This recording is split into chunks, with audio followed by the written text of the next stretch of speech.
record, you know. So I'm walking out of the kitchen about to go on, and he's just standing there. McCartney, you know, and he looked kind of resplendent. He really looked like fucking Paul McCartney. I mean, it was him. Don't get me wrong, but, you know, it looked like him. Do you know what I mean? I didn't think, oh, fuck, it doesn't really look like him. That's him.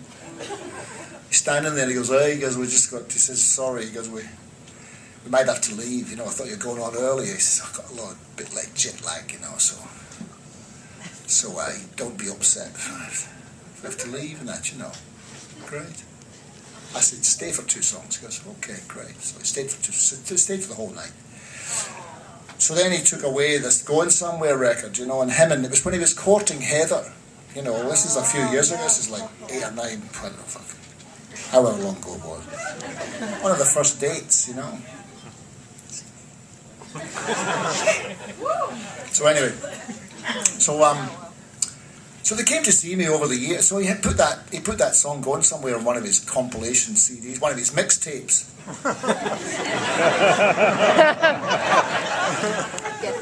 And they would come to see a few shows over the years, him and Heather. You know, one time I was playing in Los Angeles with the band, and they called up and they said, we want to come and see you play. I said, okay, so sure, come. So they came along, and it was weird. We finished the show. It's a lot of people there, you know. VIP room, we go up there. It's just him standing there at the bar. And my band walk up there, and the band are going. I said to the band, "This is fucking Paul McCartney." They're going. He goes, "Hey fellas, come on over and have a drink." And he was very nice. And then at one point, I sat down with him, and he started to tell. I said, "What are you doing over here?" He says, "I'm making a record, you know." I said, "Great." I said, "It's a bit different from the old days, right?" And he started to tell me about how they used to record the old records.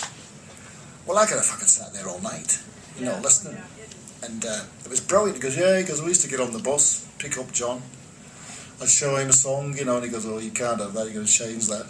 Then we'd get to George and Ringo hadn't even heard the song. We get to the studio, and I'd show George the chords, and Ringo just tap out the... So man with the white coat would come and go, right, you're up, lads. We'd go and record the songs. We'd do 2 before lunch, have a ham roll and a ciggy, and then do another 2 after lunch. It was brilliant. You know? So then they came up and they said, we want to come to your house. I says, you want to come to my house? And they said, yeah. I says, okay. I said, I'm going away on Thursday. And they said, well, we'll come on Wednesday. I said, okay.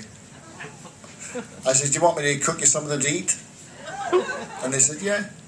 I said, okay. 8 o'clock, come at 8 o'clock. And they said, okay.